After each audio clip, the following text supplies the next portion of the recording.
श्री स्वामी समर्थ. श्री गुरुदेव दत्त.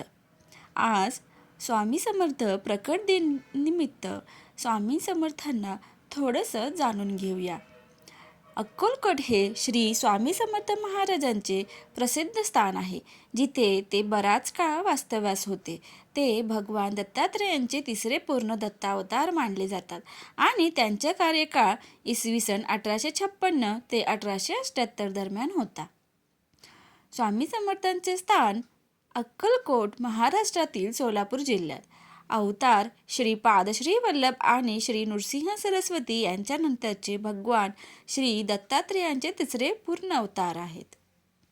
त्यांचा कार्यकाळ इसवी सन 1856 ते 1878 आहे. अक्कलकोटमधील वास्तव्य सुमारे 22 वर्ष ते अक्कलकोट येथे वास्तव्यास होते. त्यांचा प्रकट दिन स्वामींचा प्रकट दिन चैत्र शुक्ल द्वितीयाला असतो. अक्कलकोटचे महत्त्व. अक्कलकोट हे स्वामी समर्थांच्या भक्तांसाठी एक पवित्र स्थान आहे, जिथे ते ध्यान आणि उपदेश करायचे. स्वामी समर्थांनी 1878 समाधी घेतली. इतर नावे काही ठिकाणी त्यांना चंचल भारती आणि दिगंबर स्वामी म्हणूनही ओळखले जाते. गाणगापूरचे श्री नृसिंह सरस्वती हेच नंतर श्री स्वामी समर्थांच्या रूपाने प्रकट झाले, अशी मान्यता आहे. स्वामी समर्थांचा संदेश. अनन्यश्चिंतयन्तो माये जना पुर्यपासते तेषा नित्याभियुक्तांना योगक्षेम वहाम्यहम्. एकनिष्ठेने माझे चिंतन करून जे लोक माझी उपासना करतात, त्या माझ्या ठिकाणी मुक्त असलेला योग म्हणजेच अप्राप्त वस्तूची प्राप्ती व क्षेत्र प्राप्त वस्तूंचे रक्षण मी करतो. श्री स्वामींचा आजही चैतन्य स्वरूपात वास असून हम गया नहीं जिंदा आहे या वचनाची अनुभूती आजही भक्तांना येत आहे. भगवद्गीतेत भगवान श्रीकृष्णाने सांगितल्याप्रमाणे ते योगारूढ होते. यदा हि नेंद्रियार्थेषु न कर्मस्वनुषजते सर्वसंकल्प संन्यासी योगरूढस्थ दोच्छते. विषयाचे आणि कर्माचे ठिकाण जो आसक्त होत नाही आणि ज्यांचे सर्व संकल्प सुटलेले असतात, त्या योगाला योगरूढ असे म्हणतात.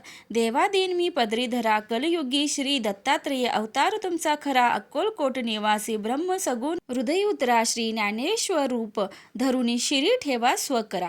परमार्थाचे स्वामी बोल. भगवंताचे 6 सद्गुण असतात. ऐश्वर्य, धर्म, यश, वैभव, ज्ञान आणि वैराग्य हे ते 6 सद्गुण होत. यांनाच भग म्हणतात. हे भग ईश्वराकडे असतात, म्हणून तो भगवंत. स्वामी महाराज हे साक्षात भगवंतच.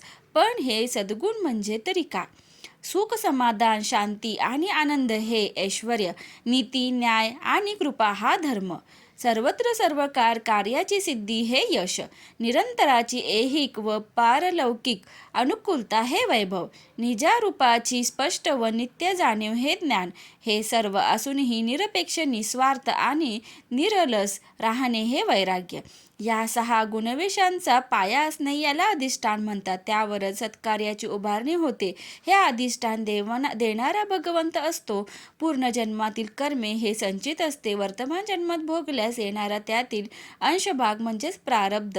प्रारब्धातील पुण्यरूप सत्कृत्याने सुख समाधान, तर पापरूप दुष्कृत्याने दुःख अनुभवास येते. देव व गुरु सहसा प्रारब्धात ढवळाढवळ करीत नाहीत. प्रारब्ध टाळता येत नाही, ते कालांतराने पुढे उभे टाकतेच. म्हणून प्रारब्ध भोगून संपवावे. प्रारब्धात नसलेल्या गोष्टींची प्राप्ती देवगुरु करून देतात, तेव्हा ती पुढील जन्मातून घेतलेली उधारी असते. माहिती आवडल्यास व्हिडिओला लाईक, शेअर, सबस्क्राईब करायला विसरू नका. धन्यवाद.